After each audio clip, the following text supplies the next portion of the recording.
मैं अपनी 70 साल की ना देख पाने वाली मां को लेकर डॉक्टर के पास गई थी। मेरी मां विधवा थी और पिता की मृत्यु को 20 साल बीत चुके थे। किसी ने मेरी मां के अंधेपन का फायदा उठाकर उनके साथ घिनौना अपराध किया। जब मैं इस सच तक पहुंची तो अपराधी के बारे में जानकर मैं सन्न रह गई। डॉक्टर के कमरे में बैठी मैं कभी डॉक्टर के चेहरे को देख रही थी और कभी कमरे के बाहर बैठी अपनी मां को। मेरे लिए यह सच मानना मुश्किल था। मेरे कान जो सुन रहे थे वह अविश्वसनीय था। मेरा सिर चकराने लगा, दिल जोर जोर से धड़क रहा था। मैं अपने होश खोने लगी, मेरे चेहरे से पसीने की बूंदें गिरने लगी। मैंने डॉक्टर के हाथ से रिपोर्ट ली और बाहर आकर मां का हाथ पकड़कर क्लिनिक से बाहर आ गई। पिछले कुछ दिनों से मां की तबीयत ठीक नहीं थी। जो भी खाती उन्हें उल्टी जैसा महसूस होता। मुझे लगा कि उनका पाचन तंत्र खराब हो गया है, इसलिए उन्हें पास के क्लिनिक ले गई। लेकिन डॉक्टर ने जो बताया उसने मेरे पैरों तले जमीन खींच ली। डॉक्टर ने मुझे अकेले बुलाकर कहा, आपकी मां गर्भवती है। यह सुनकर मेरे दिमाग ने काम करना बंद कर दिया। मां के साथ ऐसा कौन कर सकता था? मेरे घर में केवल तीन पुरुष थे, मेरे पति, मेरे ससुर और मेरा छोटा देवर।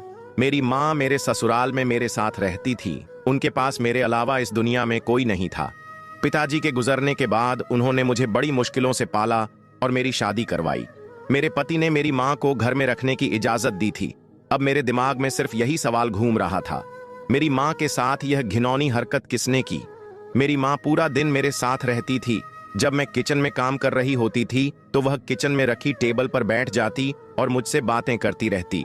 पूरे दिन घर पर ना मेरे पति होते थे और न ही मेरा देवर या ससुर। बस नमाज के वक्त वे मस्जिद चले जाते थे और कभी कभी बाहर अपने दोस्तों के साथ बैठ कर रहते थे और रात को इशा के बाद ही वापस आते थे। मेरे पति मां का देहांत साल पहले हो चुका था। मेरे ससुर ने दूसरी शादी नहीं की थी। देवर भी मेरी और मेरी मां की बहुत इज्जत करता था। ज्यादातर वह अपने काम से काम रखता था। न उसने कभी मुझसे बेतकल्लुफ होने की कोशिश की और ही कभी मेरी मां से बस सलाम करने के अलावा वह बात नहीं करता था। मेरे पिता की मृत्यु को साल हो चुके थे और मेरी मां ने मेरी वजह से दूसरी शादी नहीं की थी, क्योंकि वे अंधी थीं और वे यह नहीं चाहती थीं कि उनका दूसरा पति उनके अंधेपन का फायदा उठाकर मेरे साथ कुछ गलत कर ले। लेकिन आज मेरी मां के साथ किसी ने उनके अंधेपन का फायदा उठाकर जो कुछ किया था वह मेरी आत्मा को तड़पा रहा था। अब्बू की मृत्यु के बाद मेरे रिश्ते तो बहुत आते थे, लेकिन मैंने शादी की ही शर्त रखी थी कि मैं अपनी मां को अकेला नहीं छोड़ सकती। वे अंधी थीं, अकेली घर पर नहीं रह सकती थी। मैं उनकी देखभाल करती थी, इसलिए उन्हें अकेला भी नहीं छोड़ सकती थी। यही वजह थी कि मेरा अब तक रिश्ता तय नहीं हो पा रहा था, क्योंकि जिस घर में पहले से लड़के की मां मौजूद होती वह यह बात कैसे सहन कर सकती थी कि उसके घर बहू के साथ उसकी मां भी रहने लगे। इसलिए जो लोग इस शर्त के साथ शादी पर राजी हुए उनके घर में कोई औरत नहीं थी, बस 3 मर्द ही थे। एक उनके पिता, मेरा पति और उसका छोटा भाई। जब मैं रुखसत होकर ससुराल पहुंची तो मां के लिए एक कमरा मौजूद था। मेरे पति मेरी मां की बहुत इज्जत भी करते थे। देवर यूनिवर्सिटी में पढ़ता था और ज्यादा वक्त घर से बाहर ही रहता था। ऐसा कुछ भी नजर नहीं आ रहा था कि मैं इन लोग पर शक करती, लेकिन जो रिपोर्ट उस वक्त मेरे हाथ में थी वह मुझे कुछ और ही समझा रही थी। ना चाहते हुए भी मेरी सोच अपने घर में मौजूद मर्दों की तरफ जाने लगी। मैं एक बहुत बड़ी मुसीबत में फंस चुकी थी। बेशक मेरा पति बहुत अच्छा था, मेरा और मेरी मां का बहुत ख्याल भी रखता था, लेकिन मेरी मां के साथ जो हुआ था, अगर यह बात मैं ससुराल में पूछती तो यकीनन मां के साथ मुझे भी घर से बाहर कर दिया जाता। मैं बहुत परेशान थी। जब घर पहुंची तो मां को भी कुछ नहीं बताया। उन्हें जैसे ही खबर सुनाती तो शायद उनका बीपी हाई हो जाता। वे पहले ही ब्लड प्रेशर की मरीज थी। मेरा दिमाग बिल्कुल मो चुका था। किस पर शक करती? कौन था जो ऐसी घटिया हरकत कर रहा था? घर पर पहुंचकर चकरा सिर के साथ मैं अपनी मां के कमरे में ही उनके साथ बैठ गई। क्या बात है बेटा, कब से चुप होकर बैठी हो? क्या कहा डॉक्टर ने? मां ने मुझसे पूछा, क्योंकि मैं बहुत बातूनी किस्म की लड़की थी, हर वक्त बातें करती रहती थी। लेकिन आज तो जैसे मेरी बोलती ही बंद हो चुकी थी। हाँ कुछ नहीं मां, डॉक्टर ने दवा दी है, आप ठीक हो जाएंगी मां, आप आराम करें। यह कहकर मैंने मां को उनके बेड पर लेटा दिया और खुद किचन में आकर खाना तैयार करने लगी। लेकिन मेरा दिमाग लगातार अपनी मां की तरफ था। वे आंखों से नहीं देख सकती थी, पर महसूस तो कर सकती थी ना कोई उनके करीब आता है। कौन हो सकता है, मेरा ससुर या फिर मेरा देवर? मेरे दिमाग का तनाव बढ़ने लगा और मेरा सिर बुरी तरह चकराने लगा।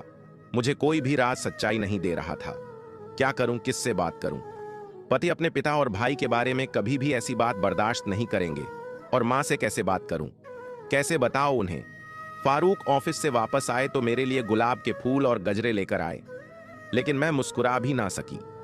मैं जिस मुसीबत से गुजर रही थी वह मेरे लिए नाकाबिले बयां थी। बर्दाश्त से बाहर था कि मुझे चुप देखकर मुझसे कुछ कहने लगे। क्या हुआ, चुप क्यों हो? तबीयत तो ठीक है ना तुम्हारी? मैं क्या जवाब देती?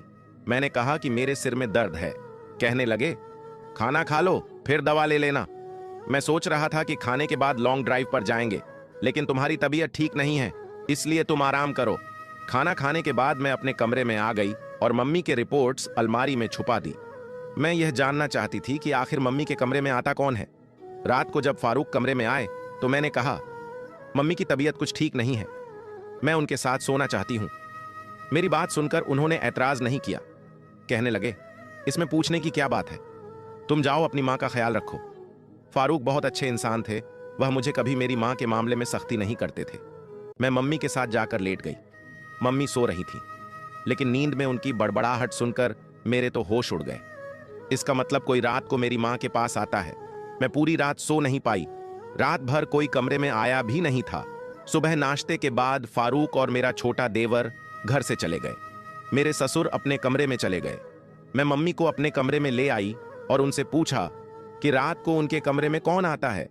जो कुछ मेरी मां ने बताया मेरे होश उड़ाने के लिए काफी था। मुझे पहले शक मेरे ससुर पर हुआ था, क्योंकि घर में हर वक्त वही मौजूद होते थे, लेकिन फिर यह भी ख्याल आया कि वह 5 वक्त बाजा नमाज पढ़ते हैं। मेरा दिल बहुत अजीब सा होने लगा। एक तरफ तो वह हर वक्त नमाज पढ़ते हैं कि बातें करते हैं, और दूसरी तरफ कभी मुझे अपने देवर पर शक होने लगता, जो रात तक जागता रहता था। उसके कमरे से टीवी की आवाजें आती थीं। एक बार वह मुझे कहने लगा, आप बिल्कुल अपनी मां पर गई हैं। आपकी मां बहुत खूबसूरत है, आपकी मां के बजाय बड़ी बहन लगती है। यह बात उसने मेरी शादी के शुरू के दिनों में कही थी। मैंने हंसकर टाल दिया था, लेकिन अब जहन में आते ही मेरे अंदर ऐसी आग लग गई थी जो नाक़ाबिले बर्दा थी। कोई मेरी मां को बेहोश करके उनके साथ जबरदस्ती करता था। मेरी मां को महसूस होता था कि उनके साथ कुछ गैरत की काम किया जा रहा है, लेकिन वह घनोदगी में होती थी। मेरे लिए यह बात नाक़ाबिले बर्दाश्त हो गई थी। शर्म नहीं आती उस शख्स को जो एक अंधी निहत थी और बीमार औरत को हवस का शिकार बनाते हुए इतनी घटिया हरकत करता है। मेरी बेबसी यह थी कि अगर मैं आवाज उठाती तो तलाक का दाग मुझे मिल जाता। फारूक लाख अच्छे सही, लेकिन अपने पिता के खिलाफ बात नहीं सुनेंगे और न ही मानेंगे। जाहिरा तो मेरे ससुर भी मेरी मां को बहन जी कहते थे। मेरे सामने तो उन्होंने कभी नजर उठाकर भी मेरी मां को नहीं देखा था, लेकिन जो कुछ वह शराफत की आड़ में कर रहे थे वह बहुत घटिया काम था। मुझे अपने ससुर पर गुस्सा आने लगा। एक बार वह बाजार से मेरे लिए फल लेकर आए तो 1 किलो सेब अलग से मुझे पकड़ाए।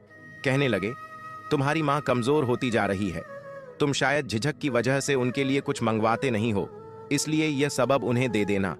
उस वक्त भी मुझे यही लगा कि वह मेरी मां का ख्याल कर रहे हैं। रात में मेरी आंख खुली तो फारूक कमरे में नहीं थे। फिर काफी देर बाद वह कमरे में आए। मैंने पूछा, आप कहां गए थे? तो कहने लगे, मुझे सिगरेट पीने की आदत है।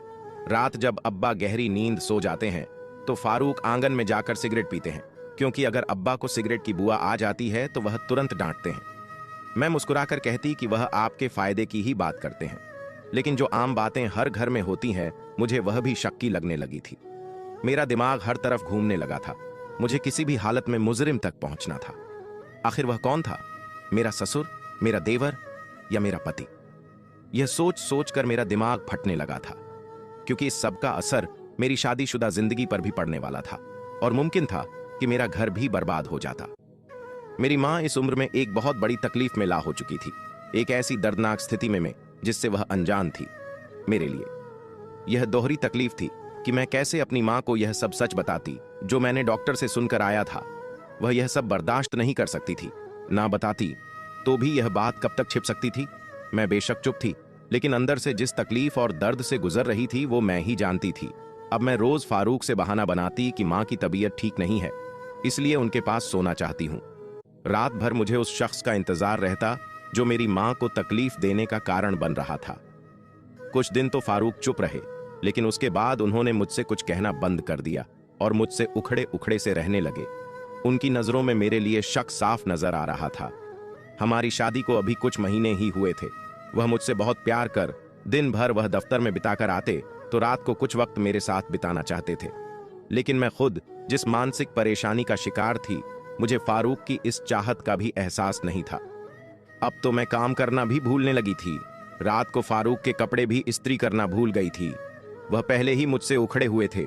सुबह दफ्तर के लिए देर हो गई तो गुस्से के मारे खुद ही अपने कपड़े इस्त्री करने लगे। जब मैंने कपड़े इस्त्री करने की बात की तो वह गुस्से से घूर कर बोले, तुम बस अपनी माँ की सेवा किया करो, तुम्हारे लिए बस एक वही महत्वपूर्ण है। वह उस वक्त इतने गुस्से में थे कि मेरी कोई बात नहीं सुन रहे थे। नाश्ता भी नहीं किया और दफ्तर चले गए। मैं अपनी माँ की वजह से परेशान थी और उस पर फारूक का रवैया देखकर दिल टूट सा गया था। मैं अपने कमरे में बैठकर रोने लगी।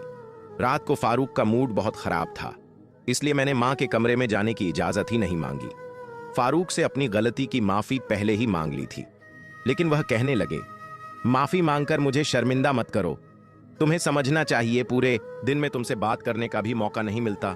वह जल्दी मान भी गए, लेकिन अगली सुबह माँ कहने लगी, कल रात तुम मेरे पास क्यों नहीं सोई? जब तुम नहीं आती तो वह आता है और वह रात मेरे लिए तकलीफ भरी होती है। माँ मेरे साथ लगकर रोने लगी।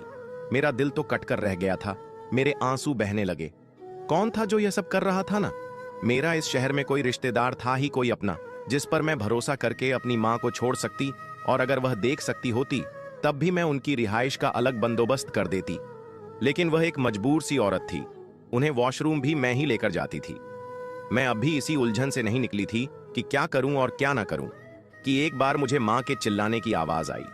मैं हड़बड़ा कर उठ बैठी। बराबर में देखा तो फारूक भी कमरे में मौजूद नहीं थे।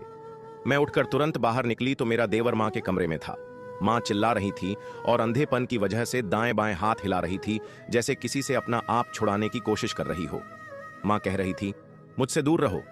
मेरा देवर माँ के बेड से थोड़ी दूरी पर खड़ा था और मुझे देखकर नासमझ की नजरों से देख रहा था। मुझे माँ के कमरे में देखकर एक अजीब सा डर होने लगा। मैंने अपने देवर को ज़बान से पकड़कर झंझर दिया और कहा, तुम्हें शर्म नहीं आती? मेरी माँ के साथ ऐसी घटिया हरकत करते हुए उसकी तो रंगत ही उड़ गई। वह घबरा कर कहने लगा, भाभी आप क्या बोल रही हैं? मैं तो आपकी माँ की चीख की आवाज सुनकर आया हूं। मैंने गुस्से से कहा, झूठ बोल रहे हो, मुझे देखकर बहाने बना रहे हो। तुम रोज मेरी माँ को हवस का शिकार बनाते हो। मेरी चीख पुकार पर मेरे ससुर और पति दोनों वहां पहुंच गए। मेरा देवर अपना गरीबा मुझसे छुड़ाने की कोशिश कर रहा था। मेरा पति भी मेरे पास आ गया। मेरा देवर गुस्से से बिफर गया और कहने लगा, आपकी माँ मेरी माँ जैसी हैं, आपको शर्म आनी चाहिए। ऐसा इल्जाम लगाते हुए मैं तो सो रहा था। आपकी माँ की चीखें सुनकर भागकर आया। मैंने कहा, तुम झूठ बोल रहे हो। मेरे पति ने मेरे हाथ से देवर का गबान छुड़ाया और मुझ पर बरस पड़े। कहने लगे, तुमने आधी रात को यह क्या तमाशा लगा रखा है? इस वक्त के पहर तुम चीख रही हो, पड़ोसी क्या सोचेंगे हमारे बारे में? मैंने फारूक की बात को नजरअंदाज किया और कहा, अरमान अच्छा लड़का नहीं है। ये रोज रात को मेरी माँ को बेहोश करके उनके साथ मेरी बात अभी यही पहुंची थी कि एक जोरदार थप्पड़ मेरे मुंह पर लगा। मैं दूर जाकर गिरी। फारूक गुस्से से चिल्लाकर बोले, क्या बकवास कर रही हो तुम? जो तुम्हारे मुंह में आएगा वही बोलोई। तुम होती कौन हो मेरे भाई? पर इल्जाम लगाने वाली मेरे ससुर इससे भी ज्यादा गुस्से में थे। कहने लगे, हमने उसकी माँ को बेसहारा समझकर बहन बनाकर अपने घर में रखा है और यह हमारी मेहरबानी के बदले हमारे ही बेटे पर इल्जाम लगा रही है। आखिर वही हुआ जिसका मुझे डर था। मेरा घर टूट रहा था। फारूक ने कहा, तुम्हारी माँ इस घर में नहीं रह सकती, मैं उनका कहीं और इंतजाम कर दूंगा। मैं पहले ही मानसिक आघात का शिकार थी। अपनी माँ को लेकर कहां जाती? अपना घर शादी के बाद किराए पर दे चुकी थी और इतनी जल्दी तो वह खाली भी नहीं होना था। मैं इतनी परेशान थी कि चक्कर खाकर गिर पड़ी। जब मुझे होश आया तो फारूक मेरे पास खड़े थे, कुछ चिंतित और गुस्से में नजर आ रहे थे। मुझे ड्रिप लगी हुई थी। डॉक्टर फारूक को मेरा ख्याल रखने का सुझाव दे रहे थे। वह बिल्कुल चुप थे। ड्रिप खत्म होते ही फारूक मुझे घर ले आए। उन्होंने मुझे कमरे में लाकर बिठाया और खुद भी मेरे सामने बैठ गए।